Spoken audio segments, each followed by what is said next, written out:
Hey, everybody. It's Allie, and welcome to our Y&R Chat for Sunday, December 20th, 2020. All right, Chance is back. I have never been so happy to see Chance in all my life. This Chance is giving me the cop vibes that I have been missing. The FBI agent vibes. The crashing through the ceiling to rescue Abby and save the day vibes. And I was especially needing those cop vibes this week as we wrapped up our whodunit with a big, bright, shiny, red Christmas bow on top of it all. Oh, yes! Side note, I loved how Chance called Jill to let her know that Billy had been released of all of the attempted murder charges. He was walking free as a bird. And Jill's response was, "Oh, cool. So, how was the honeymoon?"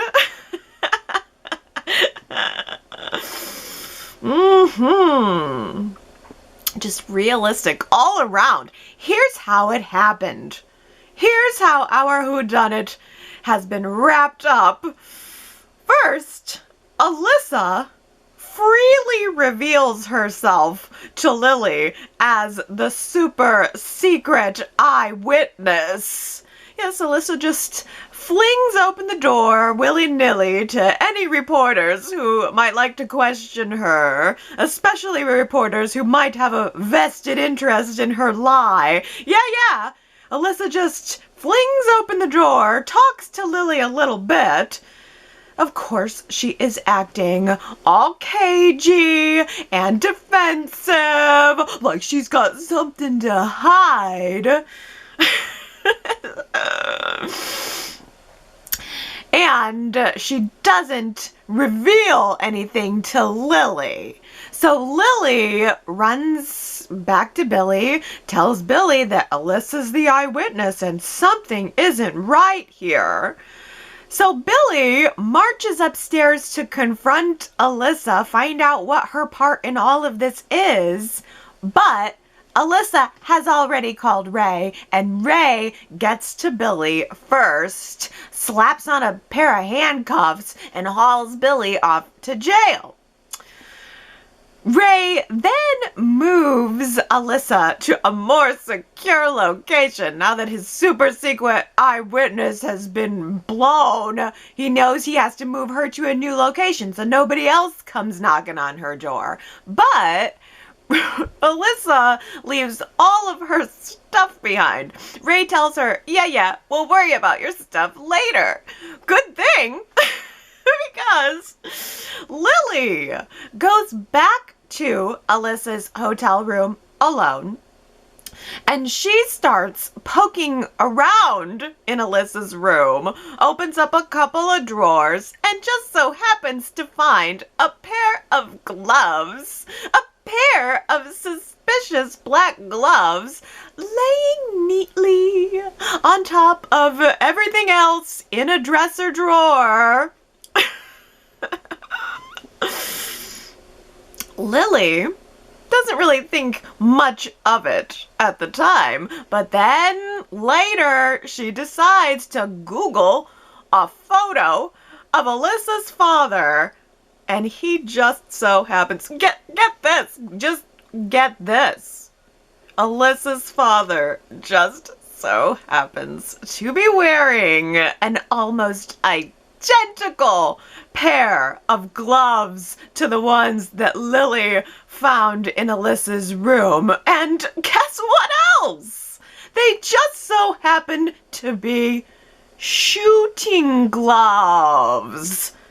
You know, shooting gloves They come in really handy when you're needing to shoot a guy. I don't know about you, but when I go to shoot a guy, my hands get so chilly. These premier isotoner shooting gloves help keep my hands warm and my fingerprints invisible. Wink. Isotoner shooting gloves. Pick some up today for the attempted murderer on your holiday shopping list. Wait a minute, I did not get paid for that ad placement on Y&R Chat. Nor did I get paid for the ad placement of this beautiful turtleneck that I'm wearing in honor of Billy's release this week. Oh, but we're not there yet.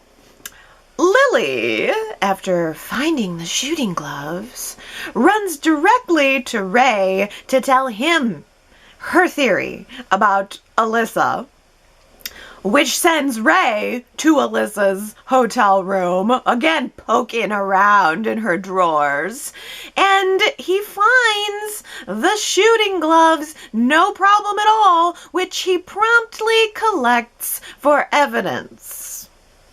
On the side, Lily has also done some follow-up investigating. She has called an old co-worker of Alyssa's, and that co-worker has told Lily that Alyssa has a temper. She can get real mad sometimes. And, oh yeah, she's also an award-winning competitive sharpshooter. Whoa! What do you know? That piece of information might have been helpful earlier in trying to solve this crime mystery. Alyssa just so happens to be an award-winning sharpshooter. What awards did Alyssa win for sharpshooting? She didn't even hit her target. She had a clear shot of Adam for a pretty good long period of time, but she hit Chance instead and didn't even bother to fire twice. What kind of award-winning competitive sharpshooter is she? I ask you. In fact, I vote that we should revoke any and all ribbons, trophies, or pins that Alyssa may have won as a champion sharpshooter. So-called champion sharpshooter, I'd say.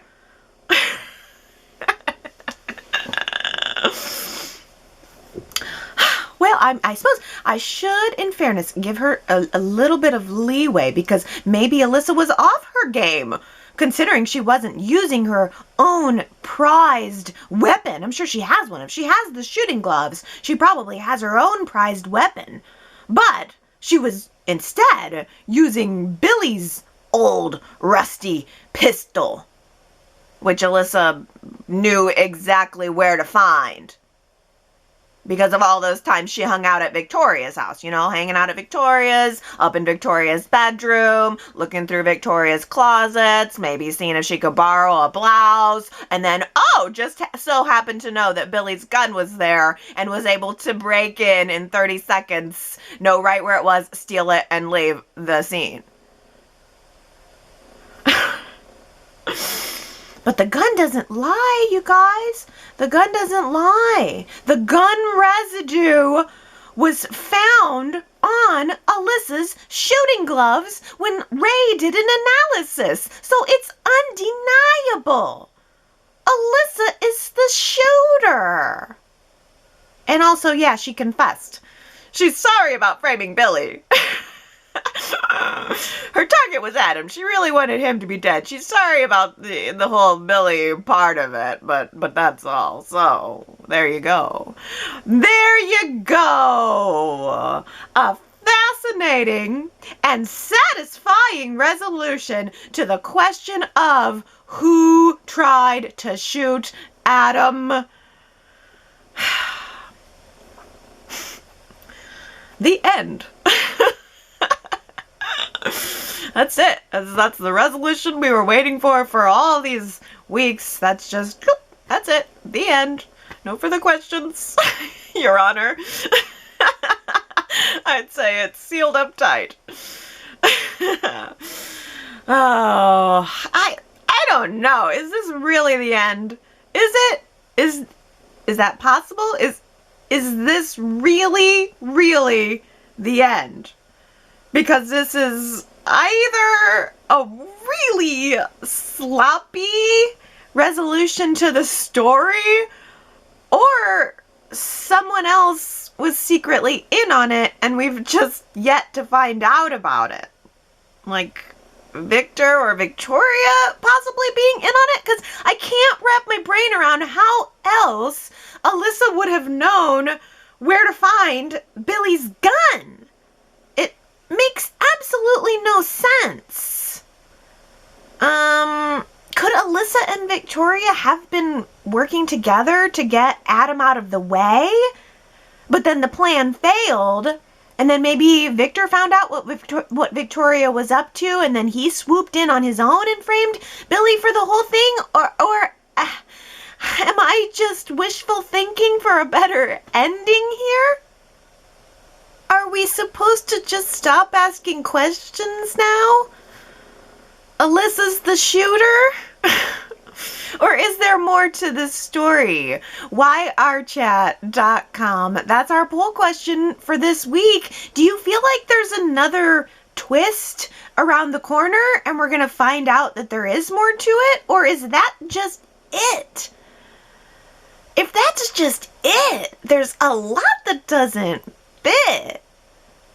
I just, at this point, keep wanting to connect Victor or Victoria into it at the very least.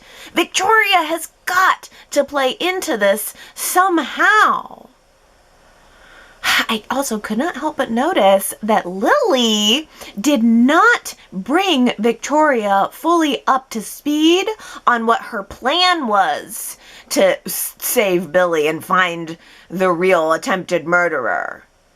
Even though Victoria was hovering pretty hard this week, Lily didn't really tell her all that much. She definitely kept her at a distance. Is it just because there's some awkwardness now there between them because of the relationships with Billy? Or is Lily suspicious of Victoria for other reasons? I don't know. I'm baffled. Whew. Victoria has been giving Lily and Billy a very fierce side eye all this week.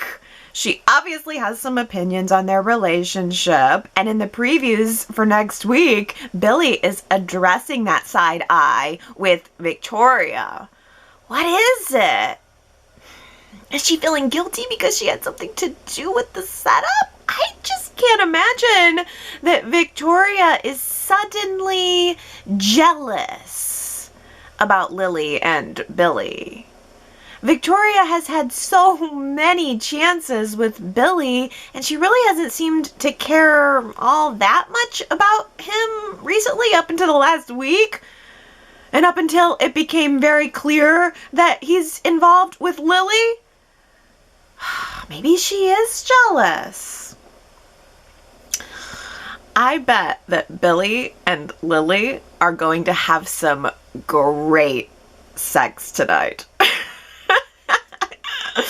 Billy is going to be having free man sex. Free as a bird man sex. Attempted murder charges have been dropped sex. Cannot wait to get my life back, my job back, my kids back sex. He's got some stuff to work out. And I'm sure Lily would be happy to be on the receiving end of that. I mean, but that's probably what it boils down to for Victoria. Ultimately, she doesn't like that Billy's having sex and she isn't. I'd like actually to think that maybe that is it. Oh, goodness. But then again, Victoria still thinks that Billy was having sex with Amanda during and after their marriage. Victoria reminded us of that last week. She told Lily that, Billy and Amanda were hooking up. She has the hotel receipt. She has the proof. It's very strange to me that that was brought up. Why was that brought up? Amanda was teasing Lily this week about her feelings for Billy, forcing Lily to admit that there's more going on between them. And I'm thinking as I'm watching the scene, why is Lily letting Amanda question her about a relationship with Billy instead of questioning Amanda about what exactly her relationship with Billy was? I would want to know if Billy and Amanda were cheating with each other on Victoria. That would be a red flag that I would want to pursue, and I would at least want to know more. I personally would ask Billy about it, though, instead of Amanda, and I hope that Lily does, because I think Lily might want that information, but more importantly, I'd like to have that information, because if Y&R is going to bring up hotel receipts from a supposed affair that happened over a year ago at this point, then I'd really like to know, were they real? Were the hotel receipts real? Were Billy and Amanda having a physical affair that the audience didn't know about? Or was that just another instance of someone setting Billy up? Maybe it was all just a red herring. Maybe everything else except Alyssa was just a red herring to confuse us. I don't feel very satisfied if that's the case. I did feel pretty satisfied, though, with our special episode this week. Billy had the Christmas Carol Nightmare special episode that I thought was slated for Victoria. Oh, I had a great time with this. I mean, it was all character, no plot, certainly no disappointing plot. It was just us digging deep into Billy's psyche, seeing what his biggest fears are, but also what his biggest hopes are too. And I thought it was very clever that the entire episode was framed by Adam. Well, wait, no, that's a poor choice of words. Framed. The episode was framed by the very thing that got Billy into this mess in the first place. His hatred for Adam. Because the episode began and ended with Adam. First, it was Adam telling Billy that they're far more alike than he realized, which I take to mean that Billy was internally realizing that he has turned into the very thing that he says he despises. All of these months of hounding Adam and being obsessed about Adam have made a man like Billy turn into his enemy, and has also made his family believe that he was capable of an attempted murder. I mean, Billy's own behavior is what opened up that door for his family and his loved ones to have a little bit of doubt. There were people in his family who did start to believe that he was capable of pulling a trigger to kill a man. Although, to be fair, I'm sure they believed it because he did try to do that before. He did. Billy was very capable, and yet he was very offended that anyone would think that. But I thought that particular fear was represented really well in Abby's part of Billy's nightmare. she was telling him that his pursuit of Adam is what got him here. He is willing to destroy innocent lives to get what he wanted, and how does that make him any better than the things he says he hates? That was perfect. That was a perfect Renaissance moment for Billy.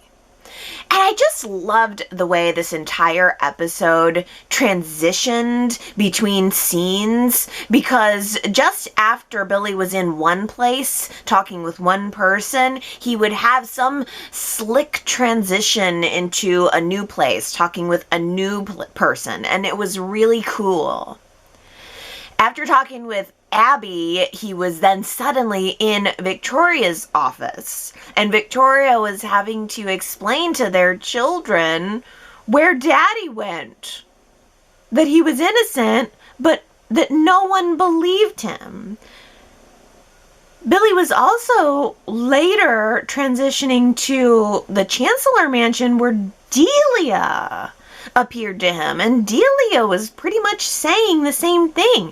If you had lived an honorable life, if you had kept true to all of the promises that you made to me in the cabin, then this wouldn't be happening to you right now. I also kind of like the idea that Delia was thinking, Dad, I thought we dealt with this. Here we are again. But of course, Delia said all of this much nicer than I'm saying it now. She seems like such a nice little girl. In fact, the whole time I'm looking at this little girl and I'm thinking to myself, she reminds me so much of Delia. She is a good cast. Can we bring her back? And then it turns out, I went and looked it up later, she is actually Delia. She was the actress who was playing Delia when she died, Sophie Polono. Wow, that is great, because she, I don't think, has been on the show in a little while. It was 2016 when she was last on, and then I think that whoever we saw in the cabin was a different actress playing the role. So I thought it was really great to actually see her again. She looked so different, but so pretty and seemed so nice, and I loved her and her sweater-on-sweater outfit. I would be so hot in a sweater-on-sweater that I would be sweatering bullets under that outfit. But she pulled it off. Billy also had a confrontation with Victor in his nightmare that was nothing short of terrifying. Billy was transitioned back into his jail cell, and Victor was on the free side, and Victor was ruthless. Victor was taunting Billy in all the right ways. He was pushing all the right buttons. He even brought up John Abbott and how Jack was the favorite son. Billy could never live up. Ooh. Victor was really scary in those scenes. But then it transitioned perfectly into Billy's own fear that his son would turn out worse than even he did. Like, suddenly Billy was in the interrogation room with Ray, and Ray was questioning a 17-year-old Johnny who was now on his third offense.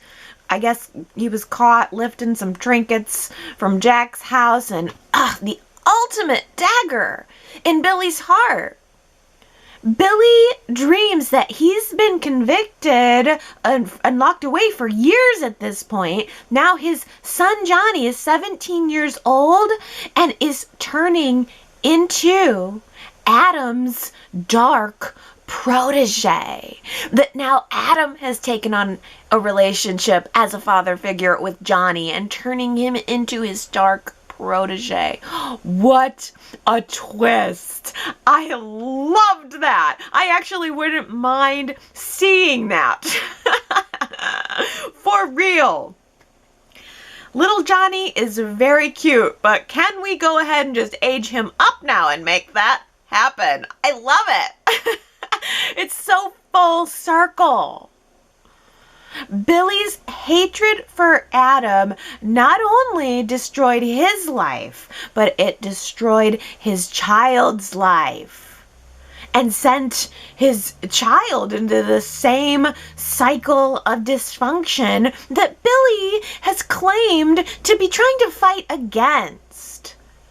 Oh, it was just a great episode. I needed it. I needed to see this evolution of Billy's character, and we'll see if it actually transitions into reality and how he behaves now that he's out. I was not expecting him to be walking free on Friday. I think the special episode was Thursday. He was out on Friday. That was very shocking to me.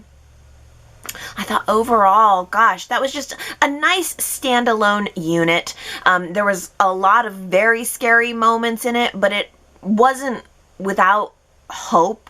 There were parts of it that were uplifting, and I did laugh, because in Billy's dreams, there was a moment where he had dreamed that years had gone by since his conviction, and Lily is still toiling away, fighting her heart out to try to save him and prove his innocence. And I was like, whatever, dude. You go ahead and believe that. Lily would totes have moved on by now, but you go ahead and keep thinking it. Billy sees Lily as his savior. Oh, Billy always needs a savior. I mean, talk about rescuers. That might be the word of the week, but rescuers. Billy always needs some sexy, competent, smart lady to come and rescue his bad boy self. And Lily is currently the perfect person. It worked out story-wise to have Lily be in that position because she's been to prison. You know, I mean, she seems like someone who would fight extra hard to prove his innocence. But I also really liked that the nightmare ended with this gorgeous dinner party scene at Society with Billy dreaming that he had been acquitted. I wasn't expecting him to actually be acquitted, but it ended on a happy note. And he did end up waking up from this whole nightmare sequence, and that was when he declared that he would not let the nightmare become true. So it was definitely uplifting at the end. I really liked and appreciated the special episode. I liked that for as dark as it got, it ended on that happy note, like Billy at Society, celebrating a fresh start, surrounded by his friends and family, but still acknowledging his detractors. Victor was there. Victor couldn't help getting some jabs in, so I'm hoping that that is a preview of what we're going to see for Billy transitioning out of the nightmare that his life has been for the last several years, a nightmare of his own making. And I would like to see him transition into something a little more happy and a little more fulfilling. Is it totally superficial of me to have been completely focused on everyone's attire at that formal dinner party in Billy's mind? I hope no one minds me mentioning this, but I think it's been so long since we've really had a whole lot of get-togethers, since coronavirus kind of squashed a lot of the ability to be intimate and to have large groups. But I just thought that Lily looked so beautiful in her silken white dress, like she's Billy's angel savior. And then Amanda had on some gold eyeshadow that was very striking. We had Victoria in the background. She was kind of muted in gray and black, but she looked gorgeous. All of the men were in their tuxedos. That was the best part of the whole episode, because it was like Christmas in Genoa City, and all of Billy's nightmare scenes had him in his orange jumpsuit, and it was totally clashing with my fabulous Christmas decor. So I think that that's why my favorite part was just getting Billy out of the orange jumpsuit. If I have one criticism of the Billy special episode Nightmare, it would be that it was just way too much orange. Goodbye, Theo. Fare thee well on your journey to Paris. You will be missed by me, at least. Theo, on his own, decides to drop his lawsuit against the Abbots. He comes to the realization that this is probably an all or nothing game. He's either going to get a big reward or he's going to get absolutely nothing. So he decides to accept the Abbott's offer to inherit Dina's boutique companies in Paris, to go to Paris, to get a fresh start, to run those companies and to make them great and to add his own Theo-ness to their brand. But, of course, Theo comes to this conclusion about 45 minutes too late. Theo shows up at Jabot, ready to take the offer, ready to make a deal, and Kyle can't help but look at his watch and say, well, thanks so very much for dropping the lawsuit, but you're 45 minutes too late. You should get nothing. Kyle was ready to usher him off stage. No parting gifts, no humility, no nothing. There's been no character or emotional evolution from Kyle on the topic of Theo at all.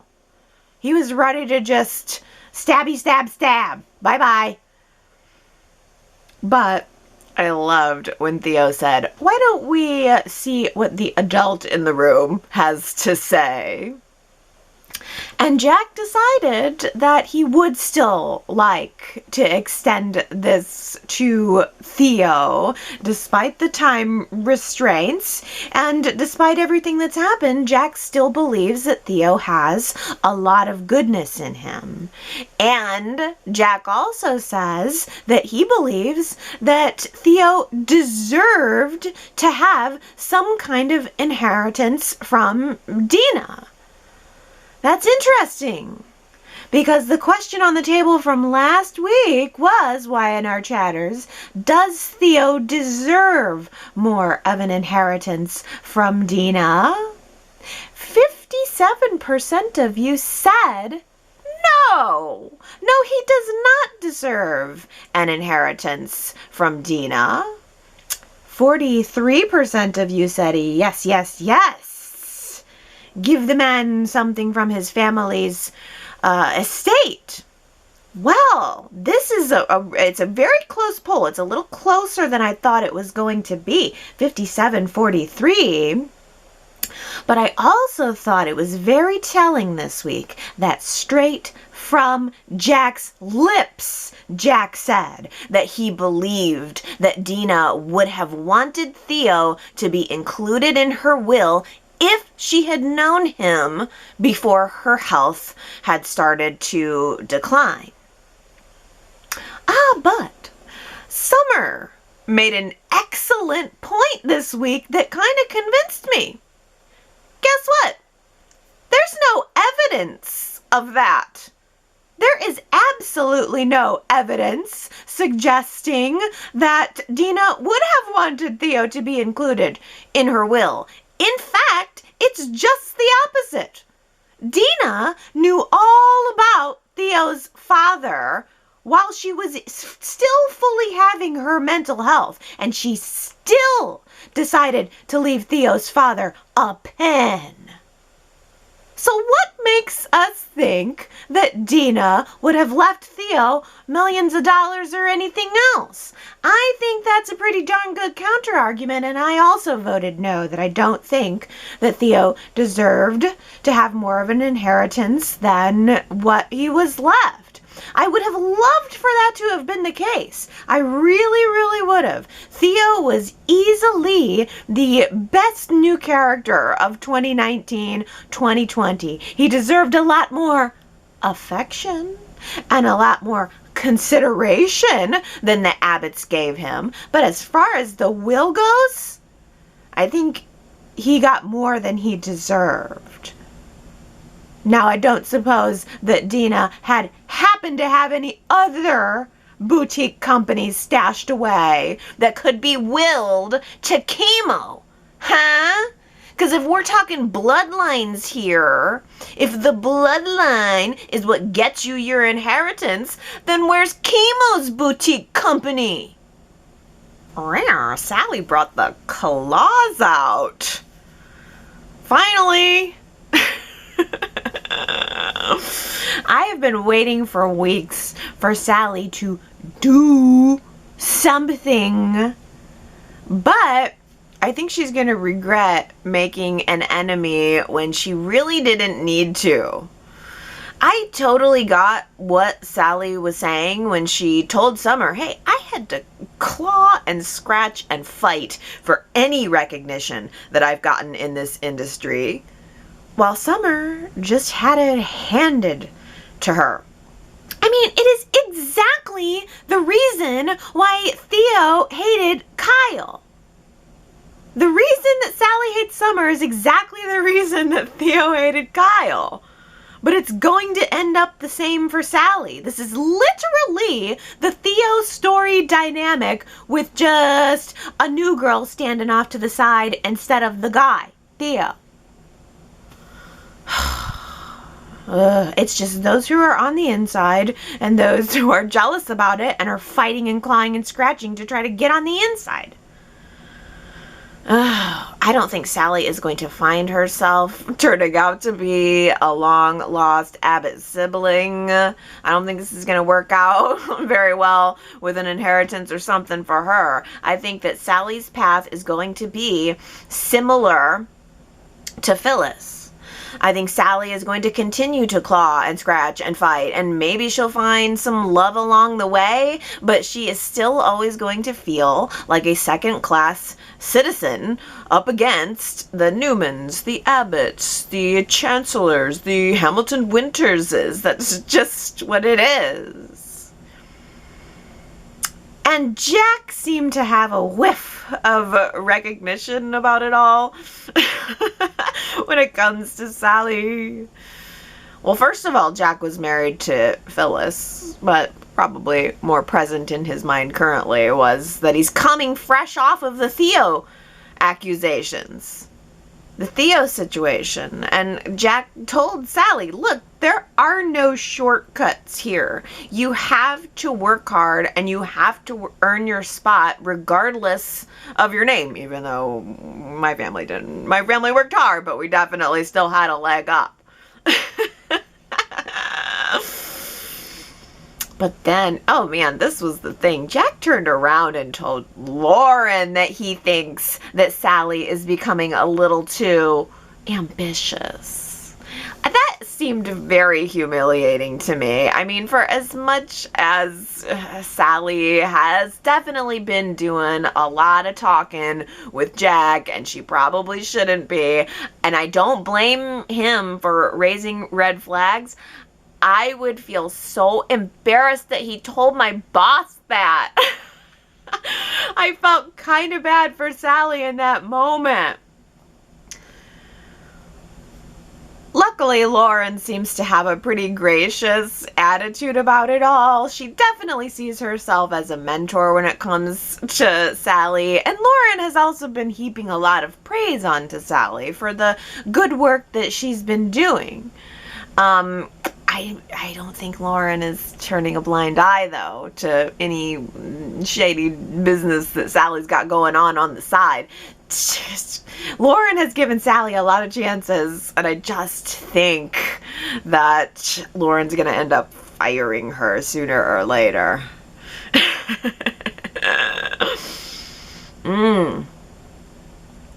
Hey, do you think that Jack and Sally are headed for a romance? romance, or at least a hookup in some way. I keep hearing the chatters chatting about Jack and Sally, and I just can't see it. I mean, Jack and Sally sure have had a lot of scenes together, and Jack seems so lonely. I mean, he's been talking about wanting love for so long, and there was this brief little moment where Kyle and Summer were at the coffee house having a really good time and just being happy and in love, and Jack looked so happy for them, but then in an instant he also looked so sad for himself at the same time.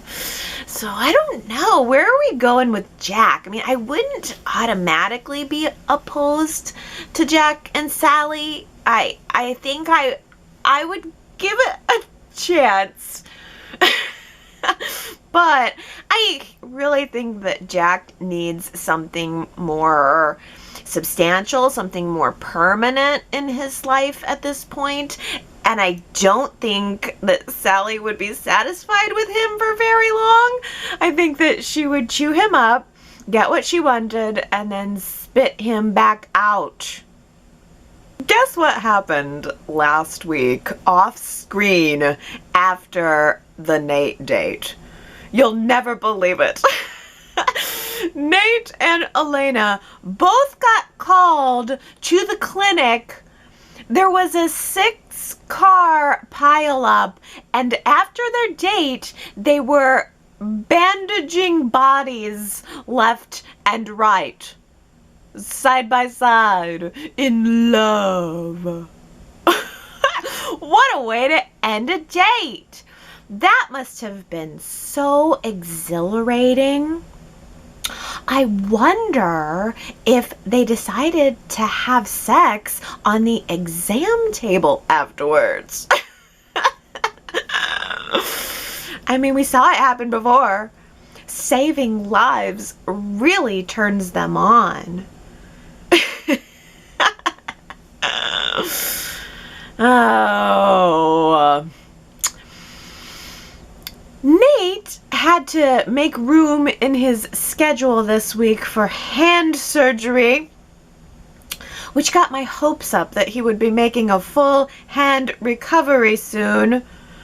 But then he got bad news from his doctor that the damage to his hand is far too extensive, and he will probably never be able to have the precision that it takes to do surgery again. So this is devastating for Nate, and I really appreciated Nate expressing his disappointment to Elena. This is his whole life's work, his whole life's goal. And he was saying, my mother is a doctor.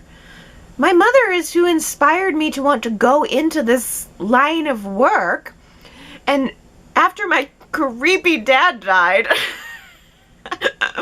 my words, not his. After my creepy dad died, I threw myself even further into my career. Okay, I know he wasn't always creepy, but around the time he died, he'd gotten real creepy. So I can't, that's the note I can't help remembering Nathan on. But Nate, through all of this adversity, decided that he wanted to do something meaningful with his life. That being a surgeon was his dream, and now it's gone. Ugh. I get it, and I empathize. And I also think that the whole wounded bird thing is totally working its charm on Elena. Elena is a caretaker. I mean, that's her whole life. She's been a caretaker. First her mother, then Jet, then Devon, now Nate. It's just a total bonus that he happens to be wildly hot and she's falling in love with him. I mean, she's there for him. She's being his caretaker now. He has been a caretaker too, and now he's got a caretaker to take care of him. She's helping him keep his mind focused on other things, like Christmas tree decorating. I was glad to see that Lola and Elena already had a head start on decorating the Nice Girls Clubhouse. But if I were Lola, I would definitely be mad to come home and find out that Nate had decorated my tree. They had a blank, empty tree there. I'm sure Lola was looking forward to decorating it in her apartment. And Elena let Nate go ahead and do some decorating to cheer him up. How about you go over to Nate's house that used to belong to Kate and Lily? Why don't you go over to Nate's house and let him decorate his tree there? You can order up the courier all of the Christmas decorations that you want. Splash it all over the place. Then have sex all over the place. That would have been the key. That would have been the ticket. Leave Lola's apartment alone. She's being gracious enough as it is. I mean, I couldn't help noticing also that Elena had a stocking at like pinned to the bookshelf, and I would like to think that Lola is the one who made Elena that stocking, because I doubt she just travels with her own stocking. Single gals, do they usually just have a stocking for themselves? I don't know. I like the idea better that perhaps either Lola had it custom embroidered for Elena and gave it to her as a gift, or maybe they made their own stockings together one night while they were watching movies and having popcorn. Maybe Lola could make a stocking for Nate now too, to take home.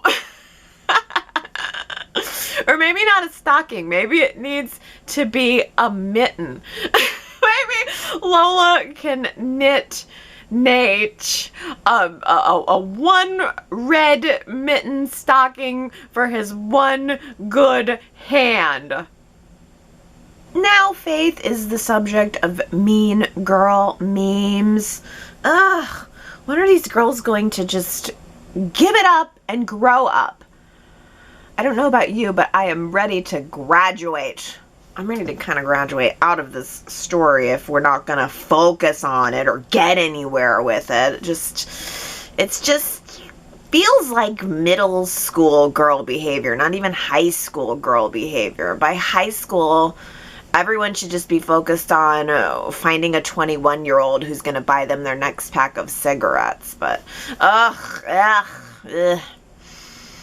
I don't know, from those previews of next week, Jordan is encouraging Faith to go behind the bar of society and steal a bottle of liquor from Lola's restaurant. No, I am ready to either see Faith go full bad girl or tell this Jordan to take a long walk and a leap in the lake. Leap into the lake, Jordan.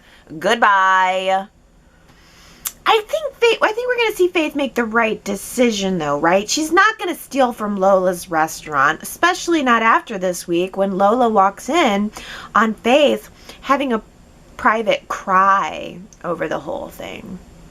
That part of the story I do like. I like and want to connect with Faith. I just want more focus on it. I want to understand where we are and put the attention there rather than just seeing it in spurts over several weeks.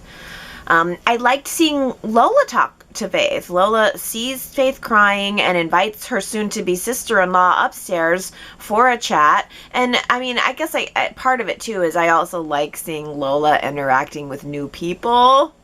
Maybe there's some hope for Lola yet. But I mean, there's nothing you can say. What do you say to Faith?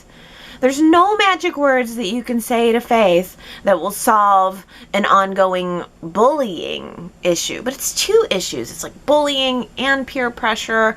It's a lot. And I want to dig into it if we're here.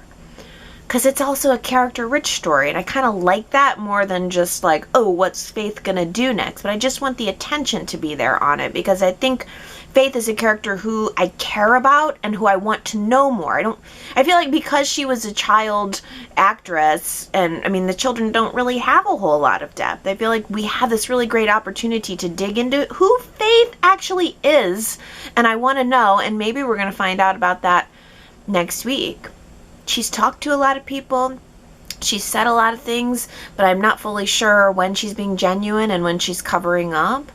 I mean, it's nice to know that she has people in her life who she can talk to, and maybe this is just part of Faith's growth process. I mean, as they say, you got to find your tribe, and some of us are born with a tribe, and some of us have to find our tribe, and maybe with Faith, it's a little bit of both. I've said it before, I think that Phyllis would be a really good person to start mentoring Faith. Phyllis is a former bad girl. I am sure that she has a few tricks that she can teach Faith about scorching your enemies. That's what I'd like to see Faith do. Scorch some enemies. Oh, by the way, did you guys notice that the Grand Phoenix Hotel has a feather wreath above the fireplace for Christmas this year? How appropriate. That could not even be better. Feathers for the Phoenix? Yeah. I know Phyllis must have picked that out herself. Phyllis is the Phoenix, rising from the ashes with her feathers intact. With her white feathers intact, damn it. Oh, that big white feather wreath. It's so perfect. Oh, but Phyllis is really struggling with her decision to accept Nick's financial help. To Phyllis, accepting help is failure. And Phyllis doesn't fail. We saw her having a fit in a hotel room several weeks back where she was just saying, I don't fail. I never fail. Well, to her, accepting help is the failure. But she thinks of herself as always rising from the ashes, like the Grand Phoenix that she is. And I believe that she will do it again. I just don't know how exactly she is going to navigate these awkward waters with Nick now. Even Sharon told Nick this week, look, you're a rescuer. That's who you are. That's what you do. But Phyllis doesn't want to be rescued. That was just such a great scene, such a great observation by Sharon as the object that Nick has been spending a lot of time in his life trying to rescue. He is a rescuer. That seemed to really resonate with him. And maybe that's the difference between Sharon and Phyllis all these years. Sharon, as much as I hate to say it, has always seemed to need to be rescued. I think that's why I like her with Ray, because he's not doing that. I like Sharon as more independent, not needing this rescuing. But I think in the past, that has been a really big part of her character, and in a lot of ways, and a lot of times, I think Sharon wanted it. I think she wanted to be rescued. But Phyllis, on the opposite end of that spectrum, has never really been like that. To Phyllis, needing to be rescued means weakness. And this hotel was meant to represent strength for her. I mean, Nick went back and he had a conversation with Phyllis and with Sharon's prompting, told Phyllis that he doesn't see her as weak. He sees her as strong, and that they can just work out a payment plan that's reasonable and that can make everybody happy, a win-win.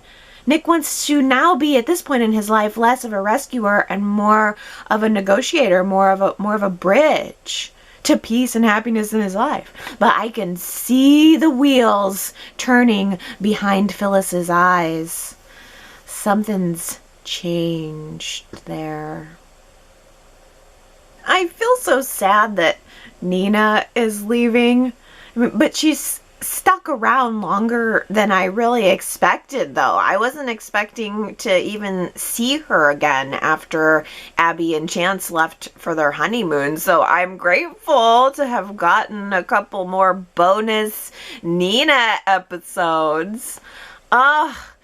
Can you even believe that Y&R dug deep into the prop room, found a box of 25-year-old Christmas decorations, and gave us the gift of that scene where Nina gives Chance an angel Christmas tree topper that Catherine gave to him as a boy in a flashback 25 years ago. How cool was that? Was it the exact same angel too? Because it sure looked like it. I did try to do a little sleuthing. Like, I was gonna be, like a little Nancy Drew here with my my magnifying glass, trying to figure out if it was the authentic, original Christmas tree chopper angel. I don't know. It sure looked like it though. But I gotta give some props to whoever came up with that idea. I don't know who it was, but whoever it was, thank you for that scene and the flashback. It was brilliant. It was absolutely like a bright, shining angel on top of my Y&R Christmas tree this year. And surely you don't mind if I wrap you in bubble wrap and shove you under my Christmas tree this year, do you? That was our Who Said It quote from last week. You don't mind if I wrap you in bubble wrap, do you? Well, it was Adam. It was Adam who said it. He was just learning about Chelsea's diagnosis, and of course he's trying to be a caretaker now too. He wants to make sure that she's safe, and if he has to wrap her in bubble wrap to do it, he's perfectly willing to do it. Congratulations, Sandra, Keisha, Heather, Henry, Daisy, Julie, Victoria, and Diana. You guys all guessed that was Adam. Oh, how about just a nice little simple Christmas notion for a quote this week? Who said it? Christmas is about miracles. Will we be having a miracle in Genoa City this Christmas for Christmas 2020? I don't know. But if you think you know who said Christmas is about miracles, then you can go to yrchat.com to leave your guess. And if you get it right, I will give you your shout out on next week's Y&R Chat.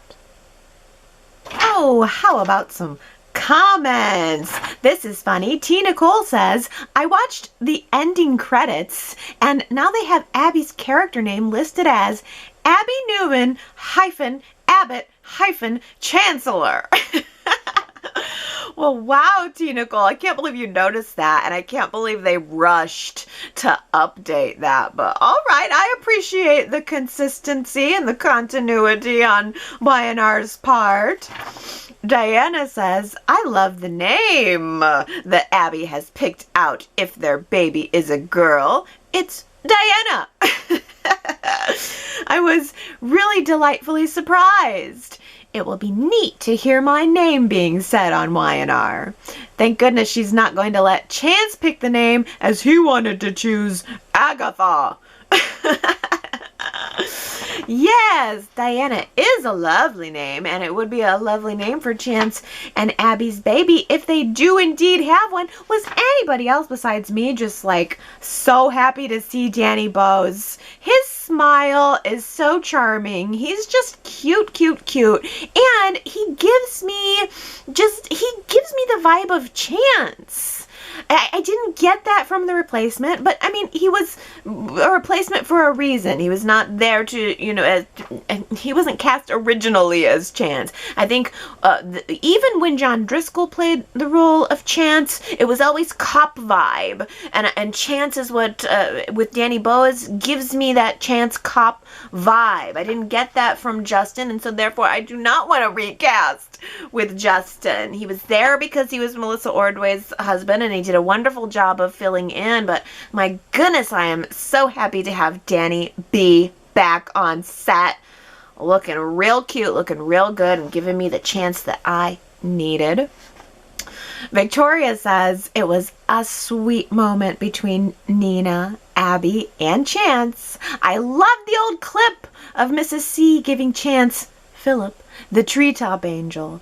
It was nice to intersperse this memory with the present. Justin G displayed a lot of emotion. Makes me wish Nina would stay and help viewers connect to Y&R history.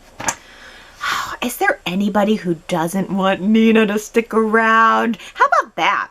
Are there any non-Nina fans out there? It just seems like such a slam dunk for me and most everybody I've heard from that Nina is a gem. But maybe there's some people out there that weren't feeling it in the past or currently. If that's the case, leave us a comment this week.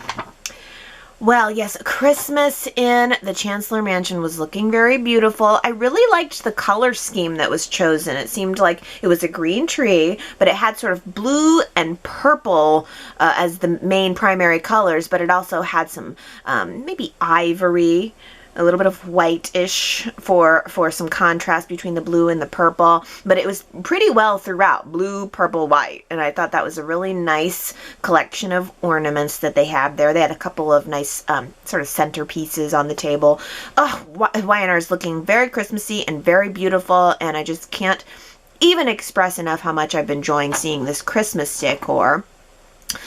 Society continues to sparkle for me. They got so much Christmas crap jammed onto all those trees. It is, it's almost blinding. It is almost like, am I going to have a seizure right now from all of this sparkle? Hey, Gary is not feeling the society set. Gary says society feels too cramped, like there's too much going on in there. That's true, and it is also represented very well on those Christmas trees. They definitely have crammed that set. That set is all set. It's the set. Gary says, it's nice, but society gives me the heebie-jeebies, and I just want to get out of that place so I can breathe. Yeah, it does seem like you might have to shimmy around in there. They've definitely crammed a lot into it. Now, Gary, do you prefer the kitschy Christmas at Crimson Lights? Would that be your preferred set? Would that be your preferred place to dine or to get a bite? Yes, I couldn't help but notice, of course, that Sharon's house and Crimson Lights both have kitschy Christmas written all over it. I love in the coffee house Sharon's little peppermint lights. They're so dorky, but they're so fun. It's just, I like that she has little gingerbread stuffy. Like, definitely Sharon at Crimson Lights is going more traditional, just really hitting the main pop culture themes that you think of with Christmas decor. It's not elegance that Sharon was aiming for. And it's sort of the same in her home, too. I wonder if we'll end up seeing Sharon's house decorated for Christmas, considering they're going to be planning this New Year's Eve wedding. I mean, that's coming up. Christmas is next week, and New Year's Eve is the week after that. So hopefully we'll get to see a little bit of Christmas at Sharon's house, too. But even if we don't, I appreciate getting to see the coffee house at least. Leslie says, OMG, when Sharon said to Nick that he couldn't resist swooping in like a knight in shining armor, I laughed so loud at the look on his face. And then the line, that's who I am. Poking fun at the character is always funny to me. That was such a good scene. I totally agree, Leslie. Good moment, and it was just nice to have Nick and Sharon's relationship acknowledged, especially now as we're going to be having a new marriage for Sharon. Is Nick going to be on the guest list? Surely. He's a good friend now. Well, Laura says Lola is becoming the friendly neighborhood sidekick. She takes the place of characters muttering to themselves, but she has no storyline without Kyle. Laura, nailed it. That is so true. Lola takes the place of characters muttering to themselves. She's just there for exposition at this point. She has no story of her own. I would be okay. In fact, I'd be happy and preferred to give Lola a storyline of her own that does not include Kyle. But I just worry about her. I hope that she sticks around on the show and does get some storyline of her own. If now, then eventually. Sherrod says, as much love as I have for the character of Lola Rosales, that conversation / girl talk with Faith Newman, to me, would have been best served by a character that has actually been the recipient of a terrible childhood and an abusive home life. Oh, let me see, who could that be? How about Tessa Porter, someone who was supposed to be looking after Faith? The show made a point a few months back of making a connection between these two characters through music. So why not use it? Tessa could help Faith channel her feelings by writing them down in a song form. According to Sharon, Faith has a good singing voice. Just my view. Oh, yeah. I know, Faith needs something more. That's maybe where I'm trying to put my pin on Faith. She just needs something more. I want to know her. It's like, success, Y&R. You've made me want to know Faith. And it was no small task. So now give me more Faith. And, oh boy, excellent point about Tessa. Victoria says Tessa would have been perfect because she would have been able to spot Jordan as a bad influence immediately. Also, she would have a wealth of life experience to help Faith resolve her situation. Lola grew up without a father and might have been bullied, but Y&R has not let us know what experiences Lola has. Viewers don't know if she would be a good counsel. You're so right. Tessa would have been a really good pick here. Well, Daisy says, I thought it was great that Faith was able to speak with Lola and that Lola made a difference. Makes me wonder if Lola will end up dating Noah. Perhaps they'll start talking at Sharon and Ray's wedding. If I'm not mistaken, I think Noah wanted to date Lola, but she loved Kyle at the time. But he's out of the picture now, so it could happen. Ooh, yeah, Noah has to be at Sharon and Ray's wedding. This makes total sense. Maybe Lola's just in a holding pattern. Maybe Lola's just waiting for her new Prince Charming to come along. Maybe a Prince Charming who is actually a Prince Charming would be nice. I like Noah. I have a positive opinion of Noah, and maybe you've hit on the key there, Daisy, as to why Y&R was connecting Lola to Faith. Maybe it is part of her fate that she will run into Noah and have a romance. Well, Sherrod says the funniest thing of Sharon and Ray getting married is that Lola will also be Mariah and Noah's auntie as well. So, no hookup allowed? Oh, the lines of marriages and families and last names are so muddied in this town. I don't know if Sharon and Ray's marriage would preclude Lola and Noah having a relationship, but it's a funny notion that technically if Noah did hook up with Lola, she would be his auntie. Hey, Sherrod also mentioned, and I haven't seen this, so I'm taking your word for it, Sherrod, that Tessa will be coming back from her non-existing tour. Presumably that could be next week for the wedding. I mean, we know Mariah is going to be involved in her mother's wedding, so certainly Tessa should be there. So look forward to potentially seeing Tessa toward the end of the month. Sharon also mentioned that the show has just hired 2 new actresses to play Amanda's family members. Sherrod says, I believe they debut around the end of the month also. Oh, well, now that got me interested because our preview for next week says that Amanda is going to be continuing upon her search for her family. They dropped that for a long time. That's been off the table for a good solid month now. See, I don't like when Y&R starts stories and then just drops them. Because if you want me to be interested, I'd really rather you just focus on something. Amanda's PI has been searching all this time and he's going to pop back up with some news about these relatives. Well, why couldn't that have happened a month ago?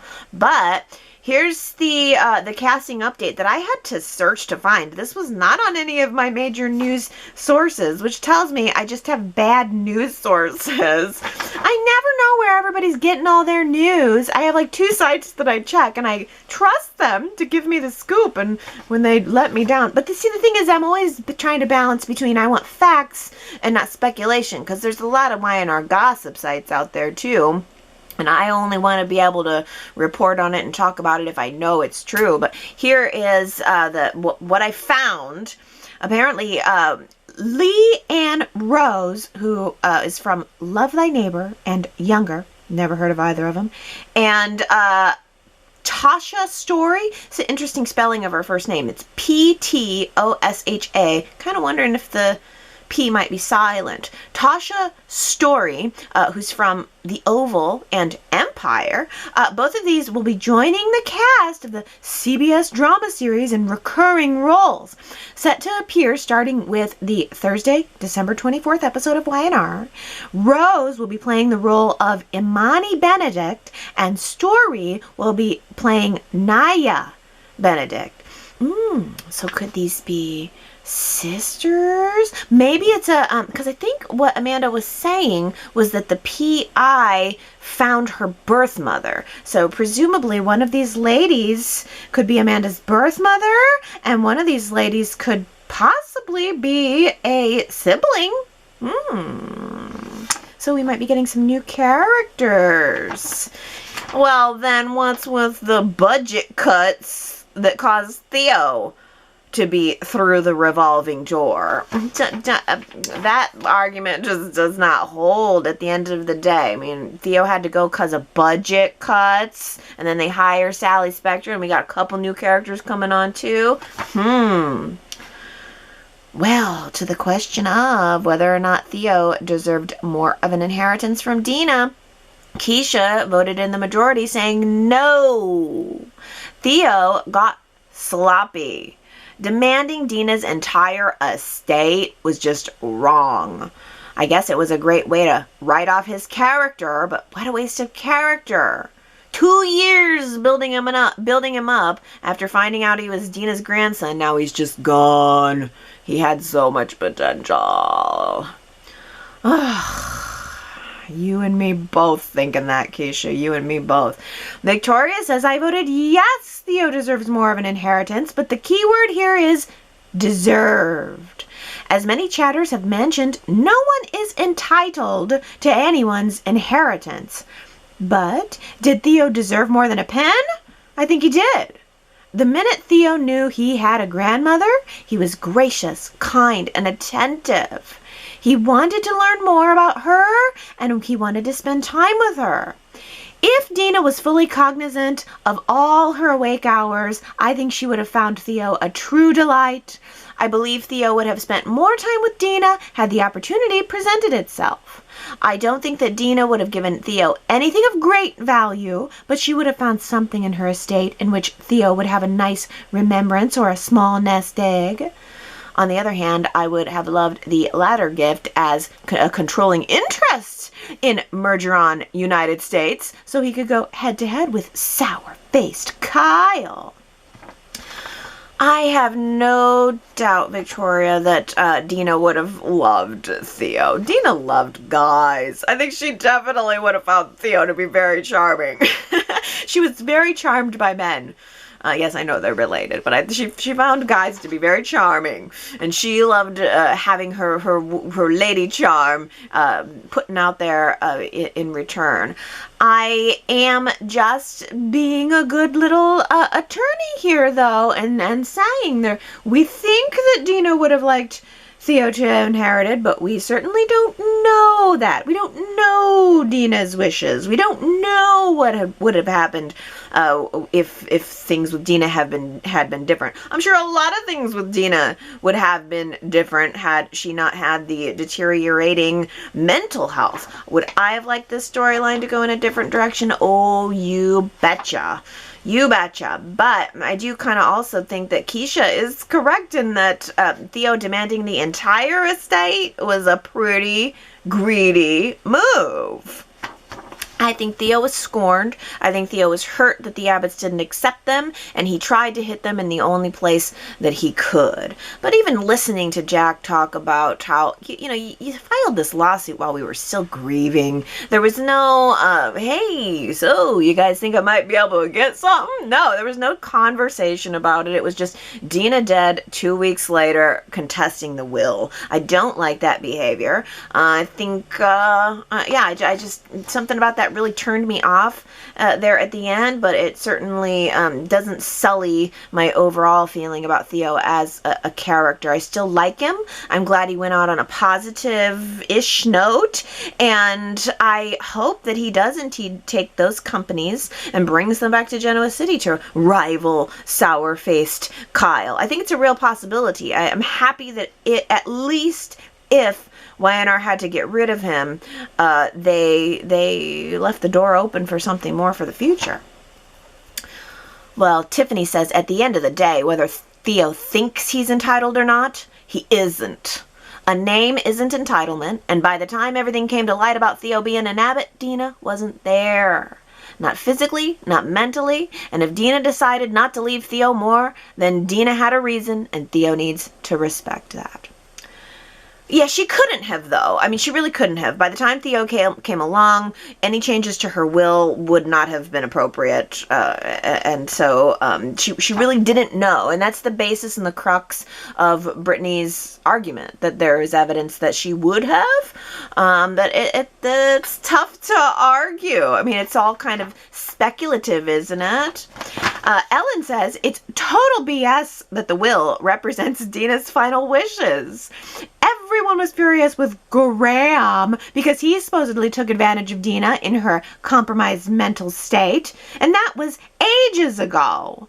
Dina did not have the opportunity to properly include her grandson Theo in her will, which she obviously would have done now that her secret baby given up for adoption is known all about by all. She was not competent to change her will by the time she met Theo. The greed of the Abbotts is staggering. To not amend the will and do what they all know Dina would have wanted if she were not compromised by Alzheimer's is to dishonor her memory.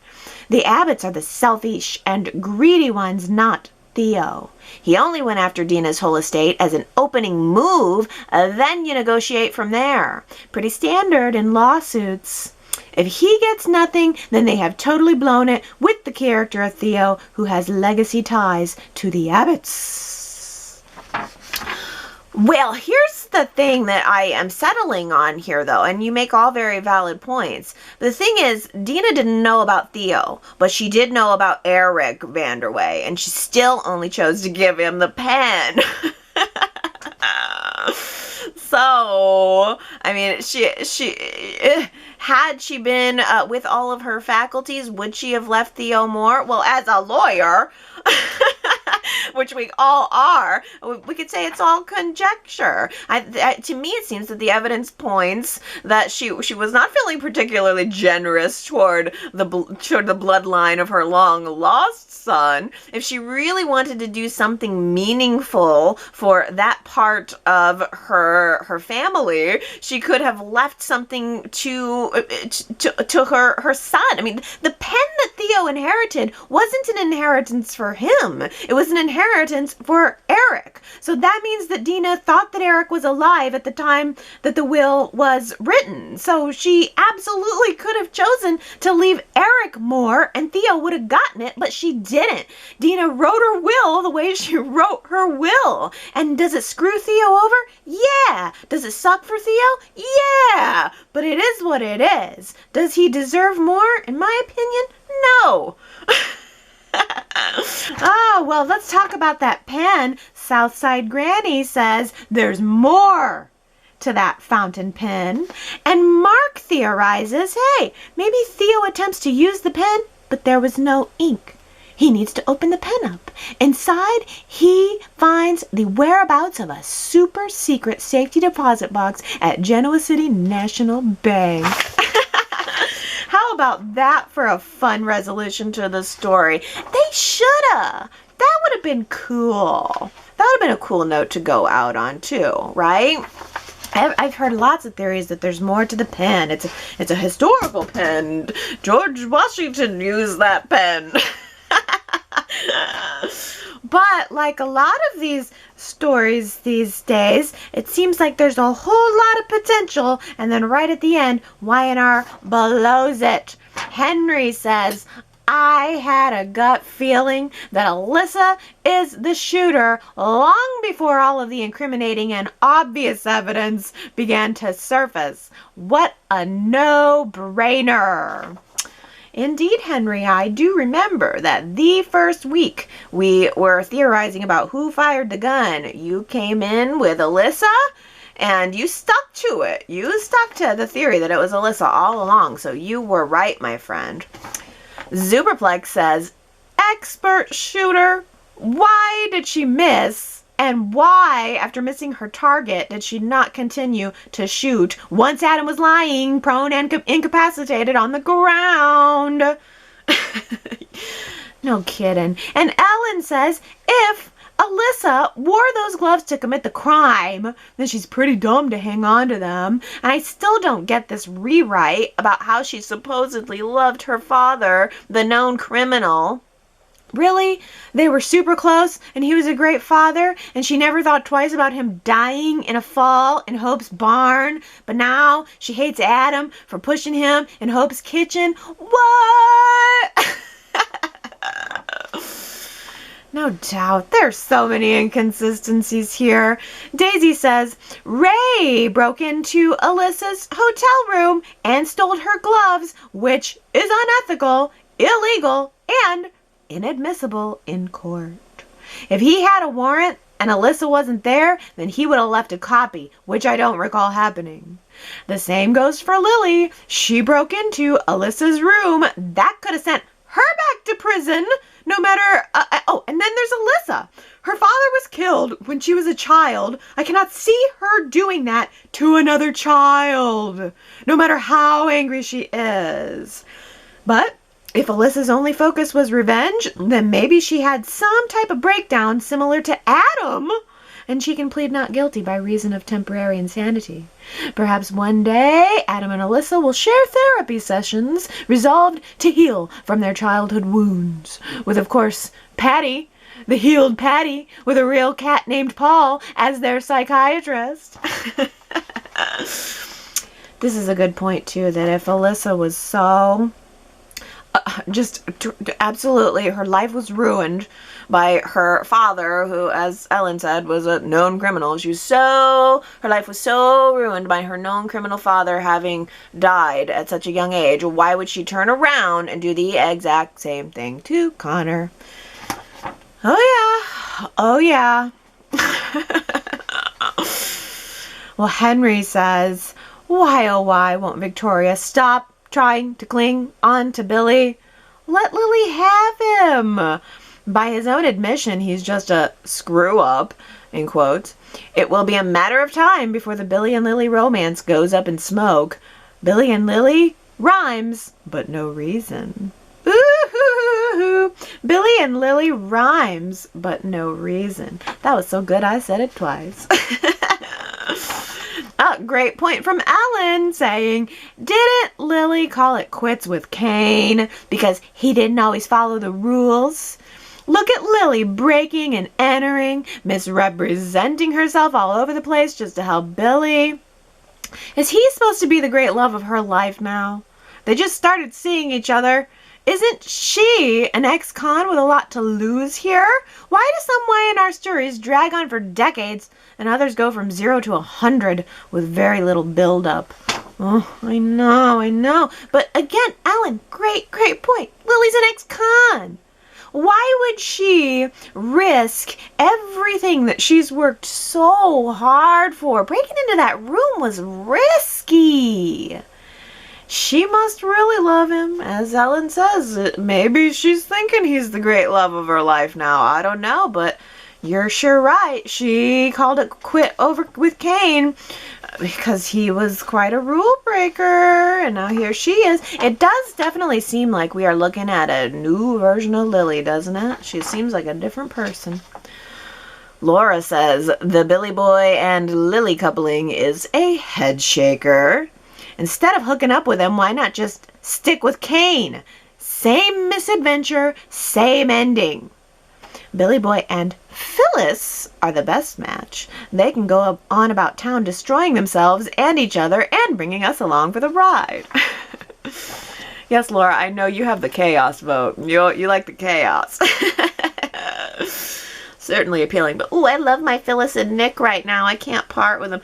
Billy and Lily, I feel a little lukewarm about, honestly. I'd rather see Billy with Sally. I'd rather see Lily back with Kane and Billy with Sally. I mean, she's almost like Phyllis, right? So that could work for you, Laura. Yeah, they could go on a tear.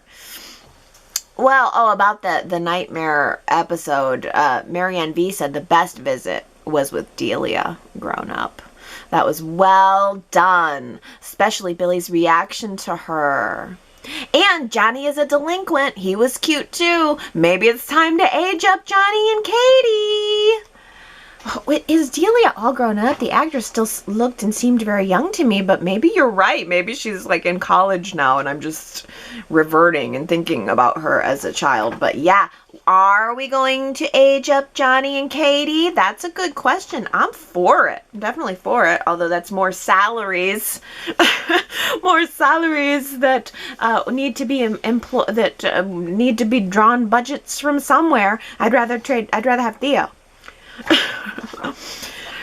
Oh, Jamie says Billy Boy Abbott is a perfect example of how possessing the life cocktail of charm, charisma, a devilishly handsome smile, a good looks, a rich family with connections, and loads of personal wealth allows an individual who is hot-headed, driven by revenge, and impulsive to skate out of almost any troublesome situation. Adam also fits this bill. Billy did definitely get off. I mean, I wanted to see him get off. No doubt about it. I mean, as far as consequences for Billy, you'll get no argument from me that he hasn't really suffered a whole lot, or I don't know. I mean, he went to jail. That was pretty tough. But I guess I'm still not letting go of everything that happened with gum chewing Billy. I just feel like I didn't really fully get resolution on Billy and his character. And around the time that the emotional affair with Amanda was going on, I got soured on Billy. And Y&R has not yet worked enough to get me back on him, but maybe we're at the beginning of something new. I mean, will Billy revert to all of these qualities that you describe? It's very possible. That might very well just be who he is. I'm kind of hoping for a new day for Billy. I know Ellen is hoping for a new day for Adam. Ellen says, I thought it wasn't safe for Chelsea to travel because she might have a medical emergency. Are we supposed to forget that they said that? So why should they ever come back to Genoa City now? Because Genoa Junction has the world's best medical care? This totally threw me for a loop because, yeah, last week and the week before that, the whole conceit of Adam and Chelsea not leaving town, even though they said they're going to leave town 100 times, the whole conceit of them having to stay in town was because she needs the medical care. And then this week, Victor tells Nikki that I guess he's having him followed. They decided to go rent a house somewhere around Connor's school and spend the holidays away from Genoa City. I thought the plan was, oh well, holidays in Genoa City. I don't want to, but Chelsea's got this darn medical condition. And then now it's changed. They decided to spend the holidays elsewhere. And as Ellen said, if they can spend the holidays elsewhere, why wouldn't they spend every day elsewhere? It certainly isn't the world-class medical care. We're down a surgeon. We only have one-handed surgeon. Who else in this town can even do surgery?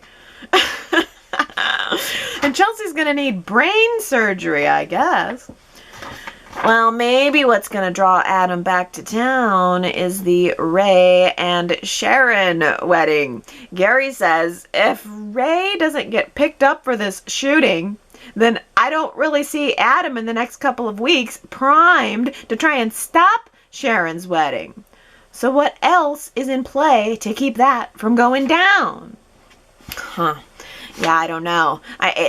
Maybe Y&R's just like, let's just do a happy wedding. We're just going to let Sharon and Ray get married. Happy, happy. Adam's going to have nothing to do with it. For all I know, Adam will still be out of town visiting Connor with Chelsea when Sharon and Ray get married. But that's not very juicy, is it? I mean, I'm not pulling for an Adam and Sharon reunion, but a little bit of drama around the wedding might be nice. We had this wonderful, loving wedding of Abby and Chance's. I guess I wouldn't mind having a little bit of juicy drama around Sharon and Ray's, but I do ultimately want them to be happy.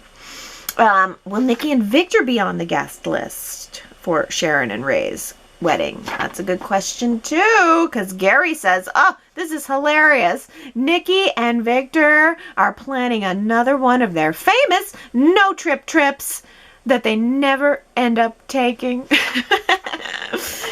Yes.